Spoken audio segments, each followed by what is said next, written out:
মানব পাচার কাণ্ডের তদন্তে অ্যাকশন মোডে ইডি। এই কাণ্ডের তদন্তে শুক্রবার শহরের একাধিক জায়গায় হানা দেয় ইডি আধিকারিকরা। এর মধ্যে সল্টলেকের BH ব্লকে ব্যবসায়ী জগজিৎ সিং এর বাড়িও রয়েছে। শুক্রবার সকালে কেন্দ্রীয় বাহিনীর জওয়ানদের নিয়ে সেখানেই পৌঁছে যান ইডির 6 জন আধিকারিক। সূত্রের খবর, এই পরিবারের হোটেল ও পানশালার ব্যবসা রয়েছে।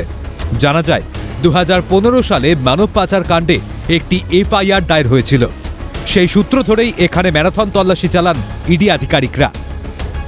সল্টলেকের BH 184 যেই বাড়ি রয়েছে সিনহা ভিলাস, সেখানে সকাল 6টার সময় ইডি তদন্তকারী আধিকারিকরা কেন্দ্রীয় বাহিনীর সহযোগে এসে পৌঁছন। এই পরিবারের আমরা জানতে পাচ্ছি হোটেলের ব্যবসা রয়েছে এবং পানশালা রয়েছে এবং বিয়ারের ফ্যাক্টরি রয়েছে, সূত্র মারফত আমরা খবর পাচ্ছি। এবং এই যে বিশাল হোটেলের ব্যবসা রয়েছে, অর্থাৎ হোটেল চেইন রয়েছে এই পরিবারের। এবং 2015 সালে একটি মামলা রুজু হয়, মূলত মানব পাচার কাণ্ডের এই মামলা রুজু হয় এবং তারপরে এই তল্লাশি অভিযান ইডির তদন্তকারী আধিকারিকরা একের পর এক চালান। এছাড়া আজমল গ্রুপের কর্ণধার আজমল সিদ্দিকীর FE ব্লকের বাড়িতেও হানা দেন কেন্দ্রীয় তদন্তকারী সংস্থার আধিকারিকরা।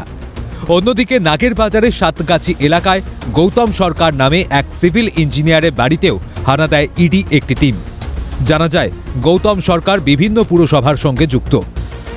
এর আগে ব্যবসায়ী জগজিৎ সিং, আজমল সিদ্দিকী এবং বিষ্ণু মুন্দ্রার বাড়িতে হানা দিয়েছিল ইডি।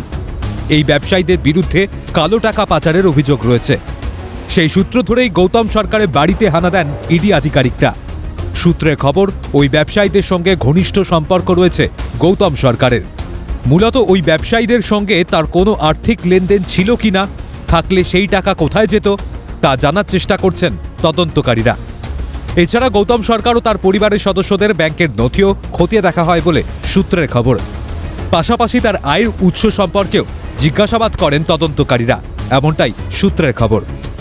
গৌতম সরকার, যিনি পরিচয় ইঞ্জিনিয়ার, তার বাড়িতে কিন্তু এই মুহূর্তে ইডি তল্লাশি অভিযান চালাচ্ছে এবং সকাল এই মামলাতে দেখা গিয়েছিল 3 জন ব্যবসায়ীর বাড়িতে তল্লাশি অভিযান চালানো হয়। তার মধ্যে জগজিৎ সিং রয়েছে এবং বিষ্ণু মুন্দ্রা রয়েছে, পাশাপাশি আজমল সিদ্দিকী রয়েছে। এই 3 জন ব্যবসায়ীর বাড়িতে তদন্ত করার পর যে লিঙ্ক উঠে আসে এবং সেই ব্যবসায়ী ঘনিষ্ঠ গৌতম সরকার, তার বাড়িতে কিন্তু সকাল থেকে ইডি তল্লাশি অভিযান করছে।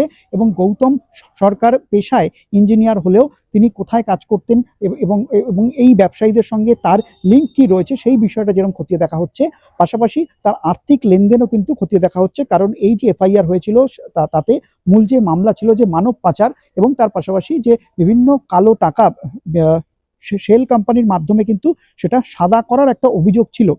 আমি রান্না করি, ঘর মুছে বাসন মাজি। জামাইটার নাম গৌতম সরকার, এইটুকু জানি। উনি কি করতে জানতেন? না না ভাই, উনি ভালো ব্যবহার করতো আমার সঙ্গে। ভালো ব্যবহার। আমি তো 12 বছর আমরা জবের থেকে ফ্ল্যাটে এসেছি, তবের থেকে আমি আছি। আমরা কাজকর্ম করি, ঘর মুছে বাসন মাজি, কাছি সবকিছু করি, আর প্লাস রান্নাও করি। এটা শ্বশুর বাড়ি। নাম গৌতম সরকার। ইডির এই তৎপরতায় মানব পাচার কাণ্ডের তদন্তে আগামী দিনে কোনো চাঞ্চল্যকর তথ্য উঠে আসে কিনা সেটাই এখন দেখার।